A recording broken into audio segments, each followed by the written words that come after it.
35 goals were scored of the return of the Champions League matchday 3 on Tuesday. None of them by Erling Haaland.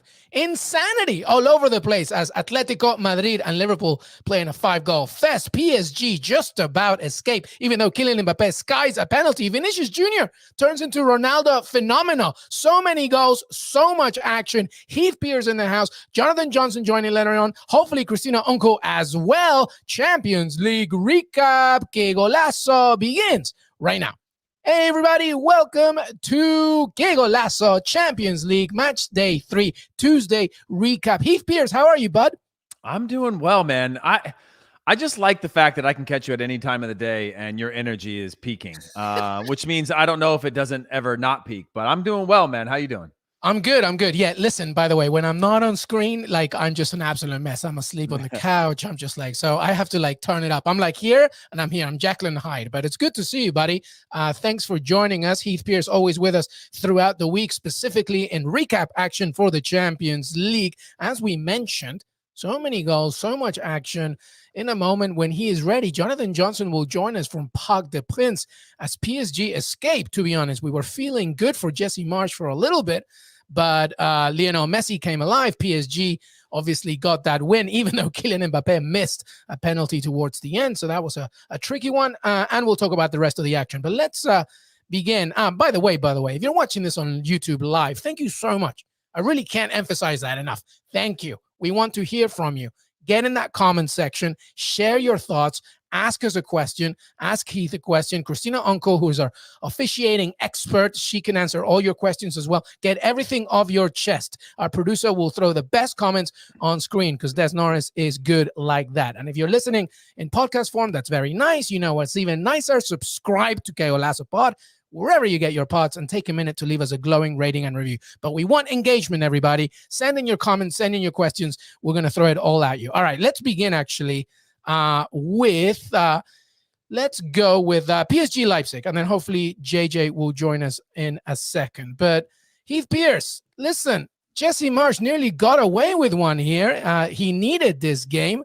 Obviously, it's not going that rosy for Leipzig. They went off to Parc des Princes and PSG, but individual talent essentially overlooked. But Ronaldinho was in the house. Some Americans were in the house. And Mauricio Pochettino gets away with one. How did you see this one? Well, I was surprised that Ronaldinho was there and not watching Mo Salah play for Liverpool in the Atletico Madrid, as they are now the newest comparison, as we know. The joke that is the internet has them compared. But yeah, it was hard, right, for Leipzig. If you go back to the start of this game, you realize just how outmatched they are by just the star talent of Paris Saint-Germain. I think that the timing of this match lined up well for something to happen for Leipzig. And for long stretches, it seemed like, oh, they might stay in this. I thought that they matched up well with PSG. I thought they kind of punched their way back into these moments. And I thought PSG just didn't have that killer instinct at times where they were allowing RB Leipzig for many moments to just get further up the field and get into dangerous positions that RB Leipzig showed that they're capable of converting on. Unfortunately, penalty call and things like that I think just swayed the other way. I think it's funny when you look at the timing of it. There's just no good way to give up any sort of goals against PSG, right? Yeah. If you give up, and Jimmy Conrad's theme has been recently of like, oh, you score early and when you're the underdog, and then you gotta survive, right, for this long. And I don't know if there's any time or any scenario against the PSG team that you want to be up a goal or down a goal. You just hang on for dear life from start to finish. And I thought RB Leipzig matched up well. I thought they could have gotten out of this with at 1 point 3 points, if not one, and then to fall apart in the end and give up just individual moments of brilliance for PSG is just a little bit too much. And also when you're in a rut and you're Jesse Marsch, you don't want to be playing against PSG, right? This is not the game you want to bounce back or secure your job upon. In fact, if you're judging Jesse Marsch on this is not the game that you go, this makes or breaks you and your ability to beat the best team or like the most stacked team in the world right now. Yeah. What did you, if you're a PSG fan, by the way, would love to hear your thoughts. If you're a Leipzig fan, a USMNT fan as well, would love to hear your thoughts on how Tyler Adams did, etc. I know obviously he gave that ball away for that goal, but Kylian Mbappe opened the scoring in the 9th minute, and you thought, okay, here we go with the PSG narrative. But Andre Silva got one back, and then they took the lead 2-1 with just under the 1 hour mark. And then obviously Lionel Messi did their thing. There was a lot of Ole Gunnar Solskjaer Manchester United vibes here, Heath, where Pochettino was just hoping for things to be, enlightened by some of his individual talent. It wasn't so much that a tactical perspective was doing their business. And you got to give credit to Leipzig for coming here and fighting as hard as they could. Scoring goals is never going to be kind of an issue for them, I guess, as much, generally speaking. It's more about protection. Would you say that at the very least Leipzig can go back and say, we can build from something like this, from a result like this? It's always hard to take a loss like this where you were actually in front at one point, right? And you looked like a team that was matching up well with Paris Saint-Germain. I didn't think that, again, you take away the individual moments of brilliance, and it would have been hard to see which team was PSG on the day. In full transparency, I think it's hard. There was nobody stood out as just sort of above and beyond the other team. You take away those moments of brilliance, and you do it. I guess that's what separates them, is you can't really eliminate that from any team, because you go, well, that's what makes us PSG, is the ability to have individual moments of brilliance. But I do look at this as a positive for RB Leipzig. I think they saw in themselves their ability to compete with a team that is very, very strong and attack against them, right? You're talking about Kimpembe, Marquinhos, Mendes, Hakimi, and they matched up well in the attack against them. And Andre Silva, as we know, not the production that we've seen from him, that we saw from him last season in the Bundesliga, but to be able to score, I think, is an important part for his confidence. And then just the team overall. I don't think there was ever a moment, again, not to repeat myself, that RB Leipzig looked outmatched or outplayed or out of their depth. Sometimes we see this discrepancy, and especially when you're talking about the group of death. I don't know if you remember going back to that reaction video that Tyler Adams had, where he was seeing the draw happen. He was like, oh man, he was like mind blown by it, right? And you look at that sometimes and you go, okay, that's because this is like sharks and minnows, right? This is a underdog and then a bunch of big teams in your group, or at least two of them, and then they go and not get a result if you're RB Leipzig against Bruges. And you go, okay, well, you got to be able to win some of these games. And then they match up well on this one, where I think they've been looking for a little bit of that belief. And we've gone over Jesse Marsch's tactics this year. We've gone over the fact that they haven't replaced some of their outgoing players that were world-class and went to some of the biggest clubs. We haven't seen the output of last season. And so there's all these pieces coming to it that I think they saw a belief in themselves for large parts of this. It's just unfortunate that you come out with 0 points and you're pretty much doomed to fighting. And I think they were already really having to scrap now to make the Europa League, to keep that sort of trend in the right direction for Jesse Marsch's job, but also the team's form. Yeah, when they were 2-1 up, by the way, and then they had a free kick and it took a good Keylor Navas save to stop them, I really was like, listen, PSG are a mess. I tweeted it, and then boom, Lionel Messi scores and they equalize, and then he gets a penalty, scores a Panenka against Keylor Navas. And I thought, well, okay, so that to me says one thing. You, PSG, are at this moment relying on the fact that individual brilliance will get you out of trouble. And I don't know how long that's going to last, especially when, this collection of players are not yet clicking. So, I said even before the Champions League started, look, with this team, PSG, you better get to the final. Now it's like, wow, okay, getting to the knockout stage will be good for you. It's kind of ridiculous, don't you think? Well, when you look at just the cohesion of the team, this is a problem, right? We talked about the fact that you have all these stars and those individual moments of brilliance. When we talk about Manchester United, we say, hey, they've got if they're going to have individual moments of brilliance, it's going to be a very long season. It's the same for PSG. And then when you say, okay, team cohesion, well, they're still missing players today, right? No Neymar. That's a difficult thing to prepare for, in terms of the team you want to roll out. You want Sergio Ramos is still missing too. Yeah. Sergio Ramos, like who's in your team, who's out of your team.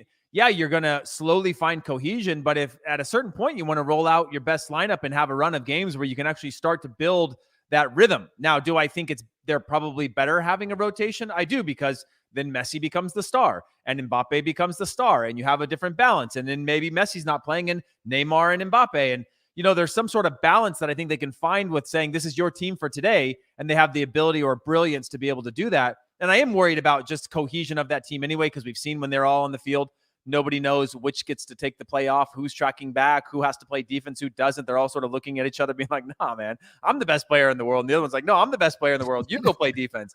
And so, overall, I think cohesion is going to be an issue. if they don't make it a squad rotation type thing and you have cohesion from, say, like your regular 7 or 8 that are playing behind your big stars. Yeah, well, mate, this is basically the time when a PSG side can maybe say to themselves, let's just get through the year. And then once the knockout stages, we'll get our chemistry, which is really, honestly, what usually happens with these big teams. By the way, get in that comment section, everybody, and tell us where you're watching from and what game or games you just finished watching. We want to hear from you.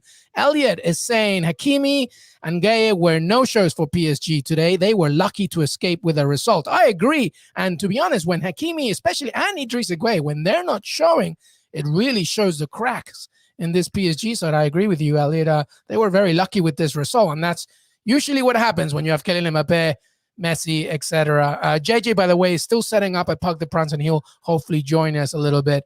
Christina Uncle is here, though, Heath Pearce. So what I want to do is I want to bring her in, and we want to talk a little bit Atletico Madrid and Liverpool. What a game. Christina Uncle, what's up? How are you? Hi, team. I am doing well. I think I'm kind of in the same place as you all. Everything just started crashing all at the same time for me on all these games.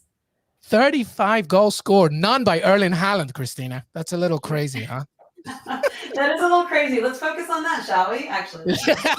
No, we're not letting you get away with that. Let's talk Atletico Madrid, Liverpool. There were a lot of talking points here. Well, the first thing I want to do is talk to you about both penalties, okay? I think, obviously, there's not much to discuss when it comes to the Liverpool one. I think that was pretty obvious and pretty silly, but I would love for you to focus maybe more on the one that VAR, the Atleti one, where it looked like Diogo Jota and Luis Suarez were like, jumbled in together. Then, VAR came in. They said, look, ref, you better take a look. And the ref didn't give it. Very brave from the ref at Wanda Metropolitano. What'd you make of it, Christina?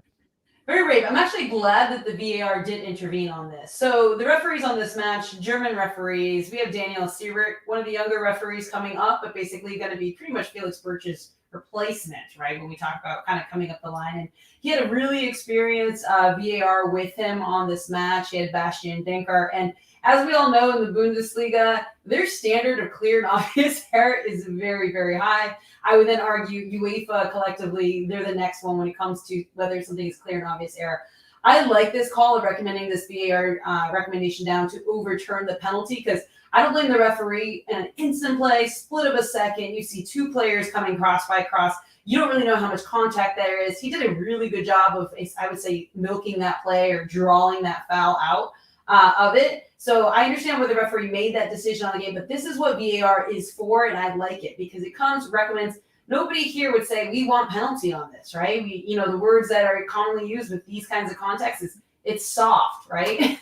We don't want this. This isn't something that rises to a penalty, right? Especially one that can impact the outcome of the game, such as it would here. So I do like it. I do think it reaches a clear and obvious error. And then I obviously know that just based on the officials on this match, it definitely ticked off all those marks for them. So very brave decision by the referee Siebert here, just for the fact that, as you guys know, everything leading into this, from the red card, right, to the other penalty, everything was going against Atletico. And to make this call that you're going to overturn, which I wish he had kind of gone a little bit more into the center field and then overturned the decision, because he was right there at the bench. Yeah. I'm surprised nothing got thrown at him. That's a little bit more of a survival skill that I think he'll figure out a little bit later. Yeah. Just to follow up on that, Christina, did you think there was anything open for interpretation on that? Because, again, you break down anything into slow motion, you can see that there's contact. You can see that there's a little bit of a hold. Obviously makes a meal of it. I'm just curious if there was any, like, if it's clear enough that even Atletico Madrid should be able to see it later on and be like, that's not a penalty, because there is enough. There's some sort of grabbing, and there's a little bit of a pull in there. There's a little bit, if you were talking about, letter of the law, it certainly seems like that was overturned the right way, because I think that's the right thing to do. Because if you allow everything to go to replay, it can be overturned, or it can go for or against you. You can break it down into slow motion. Is there any sort of interpretation in that, or is that just a clear and obvious overturning? Yeah, no, there could be, but obviously when we're talking about clear and obvious errors, we don't want there to be any kind of a wiggle room, right? So we're not talking about 100%. The standard isn't 100%. The standard's really high, though. It's like 90%. Basically, I always kind of envision it like this, and basically the instructions that we get is, let's say you take that clip and you throw it in front of the football world. and 90% of the football world is going to come out and say, we don't want that as a penalty kick. That's kind of where we draw that line for clear and obvious, especially in these decisions where it is a discretionary call. There's some gray area a little bit, but here we don't want it to be an extreme amount of gray area. This isn't going to be, if it's anything like a 50-50 or 60-40, if everyone's debating in the room, right, VAR shouldn't touch it. But I think here you're going to have a 90-10 in the respect that people do not want it. And that's kind of what pushes it over, even though there's some slight contact. I think that's going to overrule the discretionary decision there. Yeah. Well, let me ask you this, Christina, because you talked about the momentum of that being against Atletico at that point and the courage it took. The red card on Griezmann, right? Is there not a moment? I mean, obviously catches him in the face, but you can see clearly at no point does he know where his foot is. And I understand there is a responsibility of a player to sort of not go rash and blindly into something like that. But I'm just curious your thoughts on that, or was that the right decision? Was there not an opportunity to look at that and be like, I mean, the guy is looking over his shoulder, it doesn't absolve him from everything, but at no point does he know sort of that he's on path to get to somebody's face? Yeah. So one of the bigger things that we do have to focus on is, right, so naturally you'll have a movement by a player and they're focused on that ball, but you also have to have some consideration where the other players are on that, right? So when you're going in with that swing and that movement of the leg, we've seen this before where someone will go in for a natural clearance of the ball, but leave their studs exposed or continue through that duration of the play and make that contact, studs in the knee, something to that effect, even after they cleared the ball first, and you're seeing those red cards on it. This is something else similar. It's not a play that we would want to encourage for someone to take that type of a challenge or put their foot that high up in the air, which naturally would hit them in the head. We're not trying to encourage that type of play, because if we only have a yellow card for that, then we're going to end up seeing more players. But all of the best like highlight tapes are guys taking great touches or girls taking great touches where it's over their shoulder, the long high foot up, they bring it down magically. Like the reels are made of those kinds of things. It just so happens that somebody's face was on the other end of the boot. Because he had his eye on the ball the whole time. It's not like he meant to do it. That's where it was harsh. But the law is the law. Like he absolutely nailed his face and neck. Like you can't do that, right? It's just we don't take intent in, right? So I don't think he meant to, and obviously he was having a great game. So he's not looking to get a red card and exit the match, right? He wants to walk off with some applause. So we're not looking at intent. We're looking at essentially what was the impact and basically the safety of the players. It's the number one for referees. Safety of the players. I'm with you. Highlight reels, but highlight reels usually do not include studs in the face to another player. Yeah. All right. Well, listen, we're gonna revert back to the PSG game against Leipzig, but before we say goodbye to you, Christina, very quick on Karim Benzema, just for a second. The Real Madrid game, obviously the first goal, it looked like he was interfering with play, but then it was like the own goal. How'd you see that one? Yeah, it's a good call for no offside in that, right? So just a really quick, we need two different offside, or there's two parts of offside, offside position and offside interference. Clearly, Benzema's in an offside position. However, he is not interfering with the play in the sense he's not interfering or impacting Christoph's ability to play that ball. So we consider that a deliberate play, very, very similar to the Mbappe, in the United Nations final. I guess two Frenchmen have benefited from this exception to the offside law in their benefit. So we'll see if it remains, though, because I know UEFA is not really happy about this and has asked, is going to be asking IFAB to change this exception that we've had for over 8 years. I just want to clarify. We've had this law for 8 years. No, it's been a while. Absolutely. But guess what? Christina Uncle, always an absolute pleasure to have you. She hopefully will be back as well tomorrow to answer more questions, because guess what? Entertainment and drama never goes away in the Champions League. Christina, thank you so much. Thanks all. Talk to you soon. Talk to you later. Let's revert back to the PSG big game and bring back Jonathan Johnson from a very loud Parc des Princes. I imagine that's because Ronaldinho has his Kangol hat and he's doing some tricks. What's going on over there, JJ? How are you, bud? Hey there, guys. Doing very well, thanks. Not as chilly as it looks, but yeah, it was bouncing about half an hour ago once the final whistle went. So, JJ, Heath and I have already talked about the game a little bit. Obviously, we could see that, one of the biggest conclusions was like, honestly, this was just another example of how PSG is just about escaping because of individual talent and maybe some mistakes from the other side. Please tell us, how did you see it from the field? Well, first of all, I think we should point out that I think Leipzig were very unlucky in this game. I thought they set themselves up well. They did really well to capitalize on PSG falling a bit flat after Mbappe got injured. You know, PSG started well, took the goal well through Mbappe. It was a lethal counter-attack, but it's kind of sad when PSG look more dangerous playing counter-attacking football in their own stadium. Leipzig looked by far and away more comfortable, went close through Silva before he actually got the equaliser. And then from that moment on, it really only looked like that Leipzig were going to score again. It was just a question of when. But I feel that there was some naivety, perhaps some nerves crept in once they were 2-1 up, and then the effects of Lionel Messi getting desperate, trying to get PSG back into the game. Unfortunately, Tyler Adams is the fall guy. Gives the ball away very sloppily. PSG suddenly get back into it, and the momentum of the game has completely changed. I haven't yet seen a replay of the penalty decision. For where I was sat watching it, it felt like it was a ludicrous penalty for Leipzig to give away. It looked like there was some grappling of arms, and I think if that's the case, when I see it later on, I think Jesse Marsch and Leipzig can feel very hard done by, because they gave PSG a game, and once again, PSG getting some very very fortunate decisions going in their favour at times, and just getting all the breaks, which won't be the case all season long. Yeah, by the way, Heath, before you bring that question in, I just want to remind everybody watching, JJ is at Parc de France, everybody. If you're a PSG fan, ask him a question right now. He will be able to answer it. So make sure that you fill in that comment section for us. Go ahead, Keith. Yeah, it certainly seemed like there was a fortunate result that came out of just the two-hand sort of like semi-push in the box to get to that penalty. Do you think PSG are learning from? Is this a match that they learn from? Do you think that there's something to take away from this when they get the results that go their way, or is it a little bit more alarming in the way that they're playing?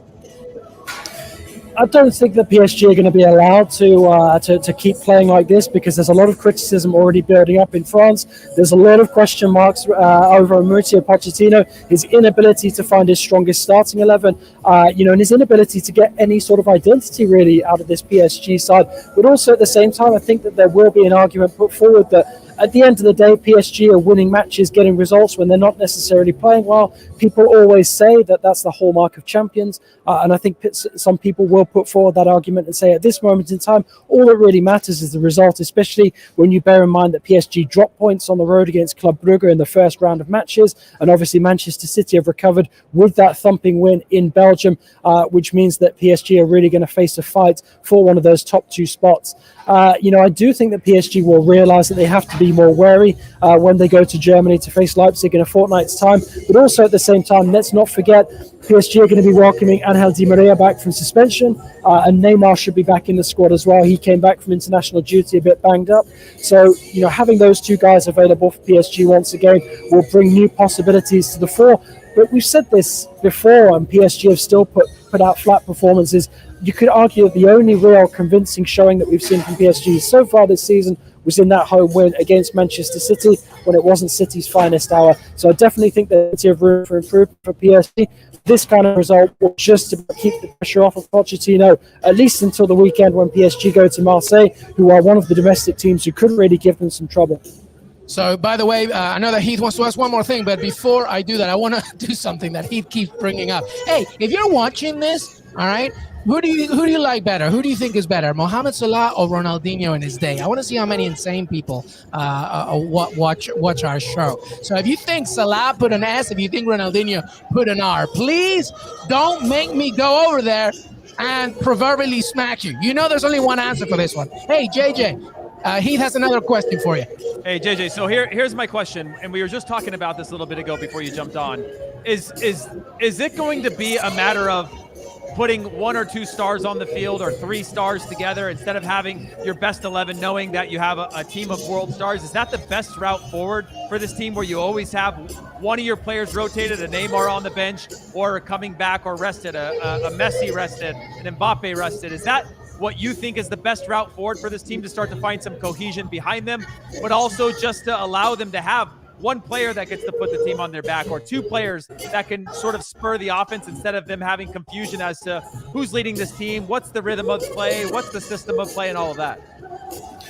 definitely think there's an argument to say that PSG actually are at their best when they're short-handed. We've seen Mauricio Pochettino dig out some very interesting performances and results when PSG haven't had everybody fit and available. However, I do think that, with Pochettino's style of play, that he manages to get the best out of his teams when he has players of a certain profile available to him, and trying to cram in all of that attacking talent is not necessarily conducive to the kind of football that Mauricio Pochettino likes his teams to play. So I do think that there is an argument to suggest that perhaps PSG are not going to play their best football when all of their big guns in attack are available. But also at the same time, there are some of those players in attack who are more consistent than others. We've seen how Neymar takes it to a different level in the latter stage of the Champions League. He's not always there week in, week out in the group stages. Kylian Mbappe is arguably the most consistent performer, both in the group stage and in the latter stages. But don't underestimate the importance of Angel Di Maria either. I think when he comes back into that team, he brings such creativity, something that, I think PSG are lacking a little bit at this moment in time. That's not to say that Messi is hamstringing them. I just think that it's quite clear to me, at least having watched PSG obviously over the years, that Angel Di Maria still has an important part to play in teeing some of these opportunities up for his teammates, and whether that's coming on sort of for the last half hour of the match or playing the first hour and somebody else coming on to relieve him later. I still think that we'll see a major difference when he's put back into that attacking lineup. JJ, quickly, before you go, we got a question from Tony. Pretty good one, I think. I didn't get to see the PSG game, but I've seen some post-game commentary. And Peter Schmeichel from our Paramount show, said he thought that no Neymar seemed to open up the field for Mbappe. Was that the case, did you think? I definitely think that Mbappe got on the ball a lot more, but I think that the situation dictated that he had to do that. I think you look at the way that he scored that first goal. It was a great counter-attack. It's just not necessarily the sort of football you'd expect from a team playing at home. But he had Draxler available to him. Mbappe took that onus upon himself, wanted to make sure that he was able to finish it, to get PSG that opening goal. And once Mbappe took that knock, PSG were lacking a really talismanic figure up until Messi came into the game, was gifted that opportunity, and brought PSG back into it with those 2 goals. I'd say that Mbappe definitely has talismanic potential, but he hasn't been able to show that he can carry the team on his shoulders in the way that we've seen from Neymar in the last couple of seasons. But obviously, the big issue for PSG is how often they get Neymar on the pitch, because to be without him again for this game was a big blow, and we very near cost PSG. Well, Jonathan Johnson at Parc des Princes, I know you said that it doesn't look cold, but it does look a little chilly, but you look very smooth in that scarf, my friend. I feel like you look like you belong in Daniel Craig's new James Bond movie. I'm not sure, a villain or a hero. Either one. I don't know. You look good, my friend, but why don't you get home, get yourself a cuppa? But thank you so much for joining us, and we will see you soon, JJ. Thank you so much, buddy. Thanks a lot, guys. Always a pleasure. All right, and that's Jonathan Johnson from Parc des Princes. He will get home, and we welcome in. What are you laughing at? Oh, some of the results that I saw. What are you happy about? All right, fine. Tell me what you want. Tell me what you're happy about. Well, first and foremost, Ajax. What a performance. Real Madrid. What a performance. I mean, just some really good professional performances out there, and Liverpool figuring out a way to survive. I thought that onslaught by Atletico Madrid. I'm happy to talk about whatever you like, though. Give me 35 goals, not one scored by Erling Haaland, too. That's crazy, huh? It is crazy. I thought that he had at least one in his bag, but Ajax were very, very good on both sides of the ball. So respect has to be given to them. They earned it tonight. They did. Yeah, listen, I don't want to move to we when we did the copy for this game, we wrote "Hipsters Rejoice" on the Dortmund.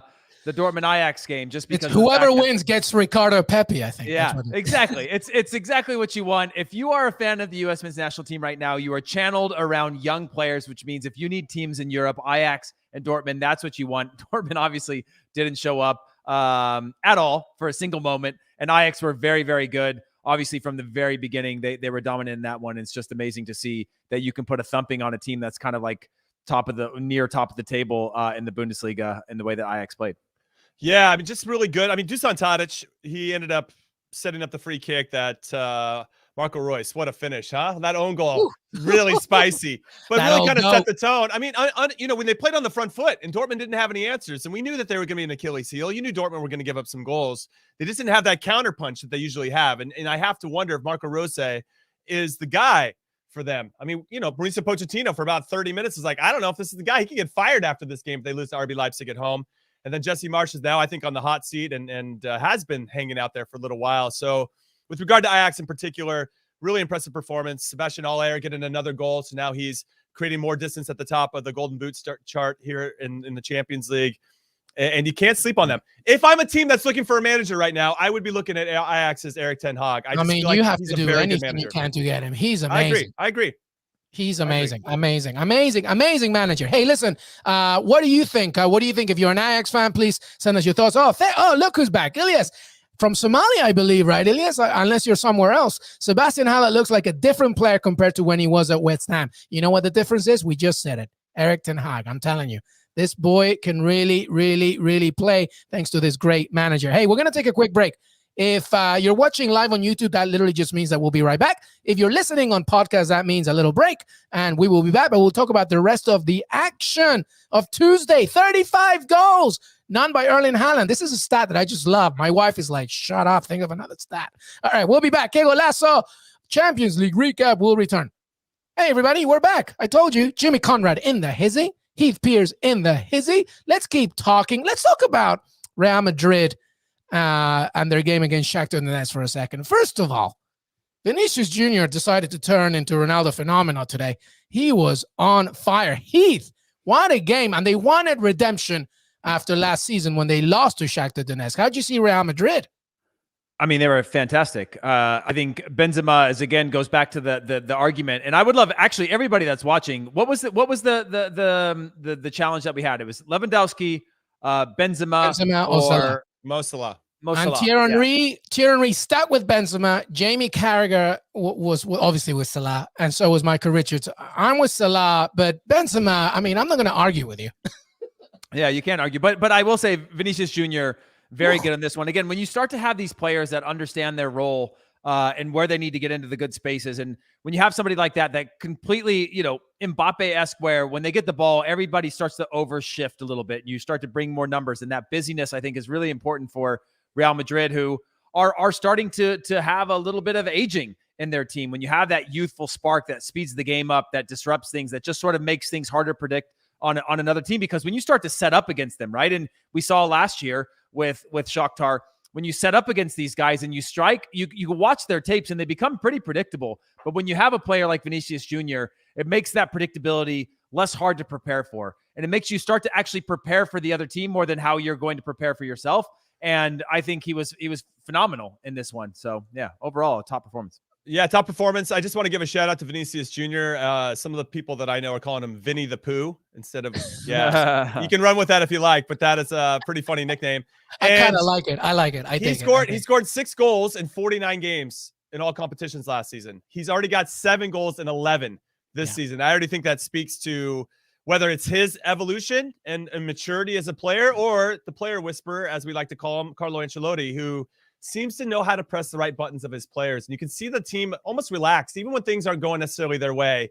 They don't seem tense. They feel like they have solutions, that they can lean on each other in tough moments. And this was just a good comprehensive performance overall. I don't know if anybody played poorly for Madrid. And I actually think that Ferland Mendy wasn't supposed to start, but him starting on the left side gives the team more balance. He's got a little bit more experience than Gutierrez, a little bit younger when he starts. Vasquez was the right back. And obviously if they have Carvajal there, I think they might have had their best 11 out there or close to it.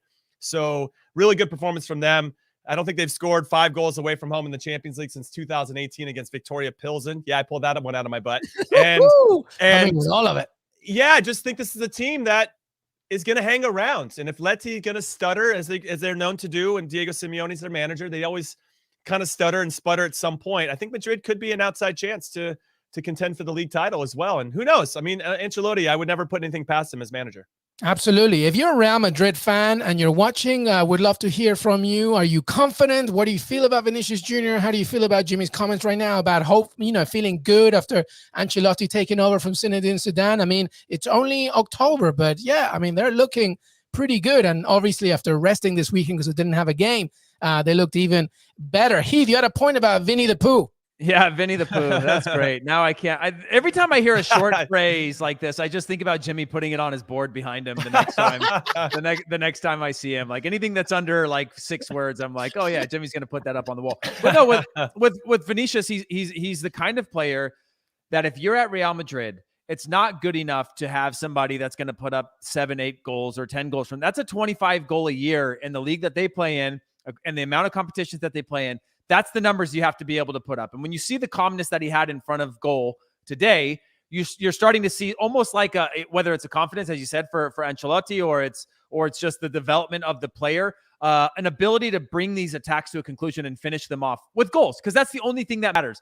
You go back to the Robinho era, and he used to destroy people. But if you can't bring that to a final perfect ball to set people up, or be able to finish when you get your chances, you see a lot of good strikers or what we call class strikers get in a lot of positions and they have some save and whatever. But you see the top ones, they get one-on-one with the goalie and you automatically know the ball is in their favor, right? Not the goalie's favor. Whereas others you see, they're like, oh, a breakaway, goalie's got a good angle. But the top ones, your Luis Suarez, you're just, I'm just struggling to think of who else on the top of my head. But the ones that get these chances and they know, hey, it's me against the goalie. I've got this whole goal to find it. I'm going to bury it. I think Vinicius Jr. is starting to find that confidence and that ability to convert on big, clear goal-scoring opportunities, because he gets a lot of them where he's one-on-one, and then, goalie makes a stick save, glove save, one of these types of things where the goalie holds their ground. A top player has to be able to get around that sort of stuff, and it's good to see that he's starting to find that. Yep, very, very good point. Jimmy has a hard out in 5 minutes. By the way, if you're watching, he's a busy man. He's a wanted man. And guess who's wanted? Got HQ. Yeah. HQ, schmHQ. All right, that's is where it's at. All right, Jimmy, I want to talk to you about Sheriff for a second and Inter Milan. Inter winning 3-1. You thought, oh, maybe something can happen here. But no, Inter burst that bubble. Most of us predicted that this one would come to an end. But how'd you see this game? How'd you see Inter and Sheriff? Well, first off, I want to give a shout out to Edin Dzeko. He scored an absolute peach of a goal to make it 1-0. Every time I see him play well for Inter as a Roma supporter, I'm like, we could have probably used him. I don't know if we needed to let him go. I know we got Tammy Abraham, and I think he's been fantastic, but having Dzeko as a partner wouldn't have been that bad. Anyway, Sheriff ends up scoring on a sick free kick. The same player, Thill, that ended up scoring against Real Madrid, the winner. Hit another banger. Handanovic, maybe the goalkeeper for Inter, could have done a little more. He's a big guy, got enough of his hand on it. Okay, whatever. We'll let him have it 1-1. What I love about Sheriff, it's 67th minute. These dudes are still trying to play out of the back with 23 minutes left to go. It's 1-1. They could have walked out, potentially scraped out a 1-1 draw at the San Siro. They're trying to play out of the back. They end up getting it stripped, and it leads to Dzeko dropping into midfield. Benzema does that really well for Madrid right now. Arturo Vidal running past him, scores near post, and that's the game at that point. Sheriff's not getting back into it. As much as I want to get mad at Sheriff for just lump it for 20 minutes and just survive for 20 minutes, there's something that I appreciate and respect, that even though they're on top of the table with 6 points and they got a 1-1 draw at the San Siro with 20 minutes left to go, they're still trying to play. Dude, they're FC Sheriff. Like, you shouldn't even have 6 points in the first place, And so there's something that I think is very pure about the way that they're approaching the game, that they're always just going to be themselves, and they're not trying to be anything that they're not, and that's got them the success so far. Stop. Jimmy, I'm trying to be romantic about Sheriff. They got 5 goals for 4 against. At a certain point, this is Europe. You get to do that in your league, and we talk about the minnows coming into this league and having that understanding of like, oh, we're gonna have to play different at certain times. And that was an understanding in that moment. I do like the romanticism of that, but not when you just go, hey, lump it in. But Jimmy does say like that last 15, it can be really hard to have to grind that out. Look at this. Look at this. I know, but they could have had 7 if they just would have played it smartly in the last 25 minutes, is what I'm saying. The fact that they're trying to play out of situations. I do like the fact that they saw 3 points there. Like, they saw 3 points in their eyes. They're like, no, we win games. We don't Those draw. greedy bastards. They were going for 3. I know. They go for the draw. How dare you, Sheriff? Well, they'll be playing at home next to against Inter Milan, and then at home to Real Madrid. So maybe that home advantage will help Sheriff. All right, Jimmy, you got to go. So anything you want to say before you say goodbye? No, I can't wait for tomorrow. Today was lights out. This is one of my favorite match days in recent memory in the Champions League, and I hope that tomorrow can even get close to what we saw today. Thanks for having me, everybody. See you soon.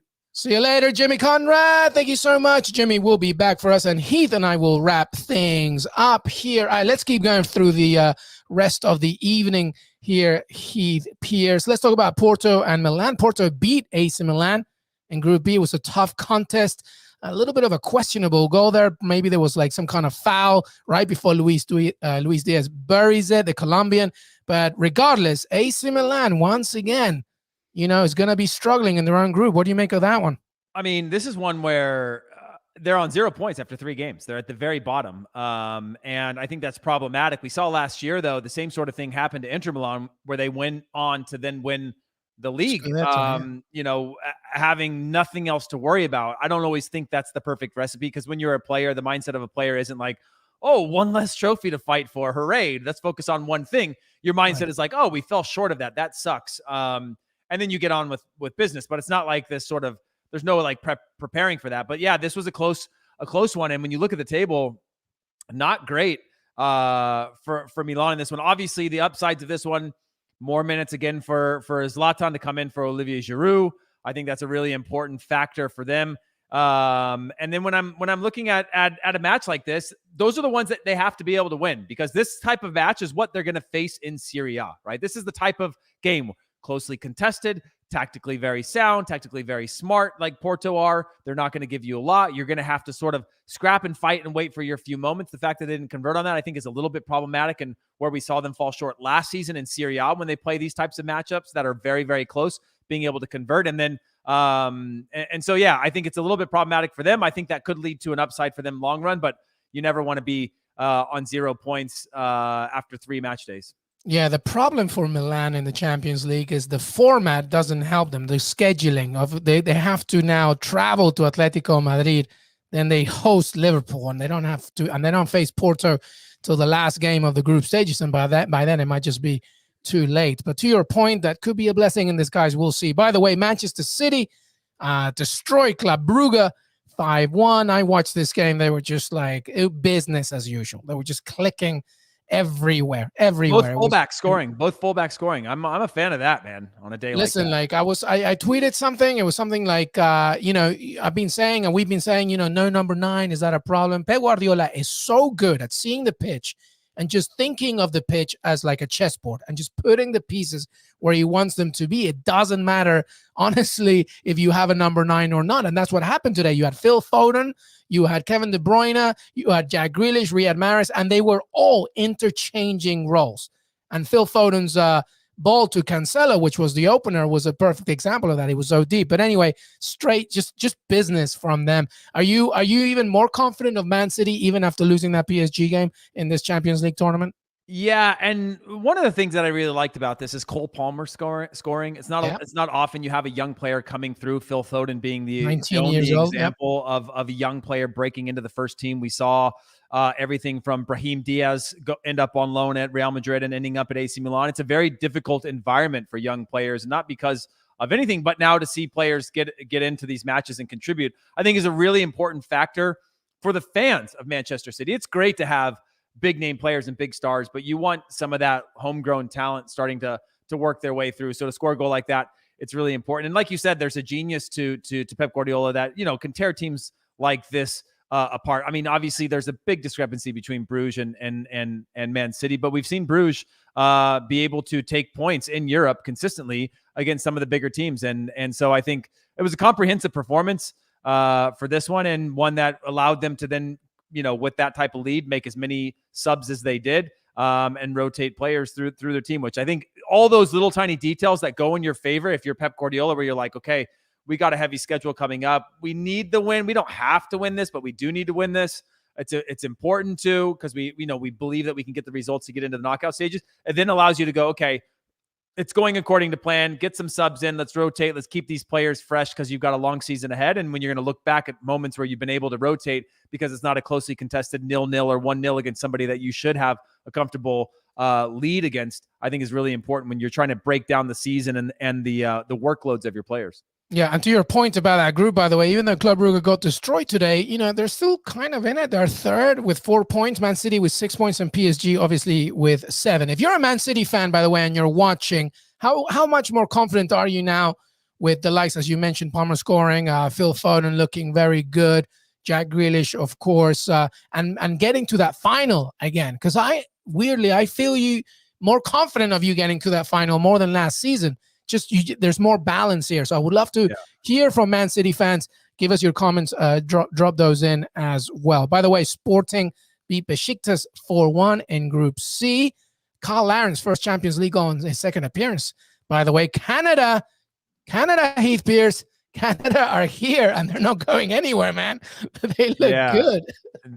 Canada got some players, and they're in all the positions that the U.S. has been wanting players, and I think we are getting those players as well, developing. But for Canada, I think it's so important that again they're getting this quality of player, contributing at a Champions League level. Scoring a goal obviously is something really incredible and special. So yeah. Absolutely. All right. So we're going to get to now our final thoughts, and that basically will take us to Wednesday's action because, today was really plentiful when it came to goals, but tomorrow should hope for the same. If our producer Des Norris puts them up, we can show them to you in a second, but some of them include, of course, Manchester United against Atalanta, Barcelona against Dynamo Kiev. There you go. Salzburg, Wolfsburg, Barcelona, Dynamo Kiev are the early kickoffs. Man United, Atalanta headlines those 3 p.m. kickoffs Eastern, but there's still a lot of stuff there as well. Juventus, Chelsea play, Sevilla, Lille. I feel anything from those games, Heath, that you're looking at going, ooh, I better keep my eye on that one.